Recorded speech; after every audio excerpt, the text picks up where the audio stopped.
guys. It's me, Corey. It's been a couple of weeks since we've been together.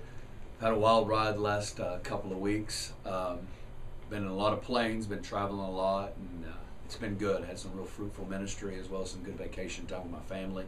I was in north of Atlanta in a camp, a youth camp, and then went to Seattle and spent some time with my good friend Gary Weens, IHOP Northwest, and then flew back, spent a few days of vacation with my family, and then was in Traverse City, Michigan over the weekend at the Rain Conference. I was with Corey Asbury and the team. We had a blast preaching Friday night, Saturday night, and as well as spending Saturday on the lake. Traverse City, Michigan is absolutely beautiful. We had a blast.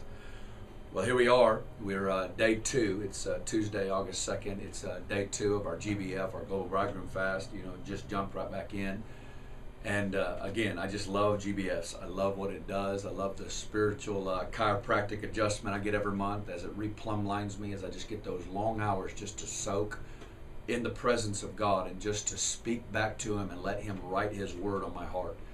And here we are, day 2. I'm just enjoying that place of just silence. And also at the same time, we're getting ready for school to start in a couple of weeks. We're going to have several hundred new students coming into IHOP-U. I give leadership to the first 2 years of the Bible school. We call it the Forerunner program, and myself giving leadership with a whole team of people, our upperclassmen discipling and leading small groups of our younger years, and it's just been powerful. We've been doing it for a year, and we're getting geared up for it again. I've got we have it fully. I'll just share with you an encounter that kind of wrecked me several years ago, to kind of give you some insight into what the Lord is doing. About 6 years ago, we had house churches here at IHOP, and I was one of the pastors, and I'm in one of the meetings listening to another pastor speak, and as I'm listening to him, another pastor begins to whisper in my ear saying, "My wife had a dream about you last night." And in the dream, she saw an old 16th century hardcover English book called The Histories of Revival, or the Stories of Revival. She begins to go through the different pages of this revival book and was reading different revivalists through history and their revival stories.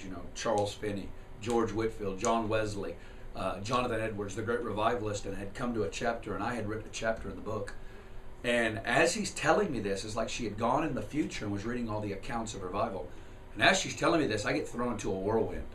For 2 hours, I felt the activity of heaven, all I can describe it as is like I'm in the eye of a windstorm. And for 2 hours, the Lord spoke over and over again to me, and He says, "Corey, you haven't seen the grace that I'm about to release on a generation for prayer, fasting, and consecration. It hasn't even been released yet." And He says, and the second thing that He spoke, He says, "But it has to be done together with brothers in community." And the whole while that He's speaking that to me, I'm thinking of the holy clubs, of what the Lord birthed in England with the Wesley brothers, John Wesley and George Wesley, and as far as George Whitefield. And begin to think about these clubs that they began to brand, just calling each other to consecration. And the Lord began to stir it on me. I ended up trying to grab a group of young people and say, "Let's go for this thing." And we tried it for a while, and it went good for a little season. But after a little bit, everybody began to get burned out. And I just said, "Okay, let's just quit. It's not the season for it." And I really kind of went through a death season. Many times the Lord will burst something, and He'll say, "This is what you're called to do." And then He'll take you through the thing of you doing it in your own strength. And it's almost like He brings you to the end saying, this isn't going to be brought about in your own strength or your own ingenuity, your own ability. This is only going to be done by me. I always think of the story of Moses. Moses goes 40 years as a prince of Egypt, and then he's 40 years old, and it comes the revelation to him of what's happening, of his brethren that are being oppressed in Egypt. He sees them, he tries to break out in deliverance, ends up killing the Egyptian, comes the next day trying to stop the 2 Hebrews, and they go, "Why are you trying to stop us? We saw you kill the Egyptian." And he runs off into 40 years of preparation. The Lord awakens his calling as deliverer, and then he fails in the mission of it. And so he goes into 40 years of preparation so that the Lord would bring him back full scale to bring deliverance to the whole nation. Well, the Lord did that to me. 5 years had gone by, and about 3 years ago, the Lord began to confirm to my heart, as well as to other leaders at IHOP-U, that I was to take leadership with the upperclassmen, called our APP at the time, Apostolic Prayer and Preaching Program. And so when I came back into this, I knew that this was the season for that reality to begin to be birthed. So what did we do? That was what I sounded. We took them and we began to break into small groups. We began to give ourselves to early morning prayer, 2 days a week of fasting, asking each other the hard questions, everyone doing it. And we began to see fruit. We began to see fruit in our upperclassmen. We did it for 2 years. And their only complaint was, I wish I would have got this my first 2 years.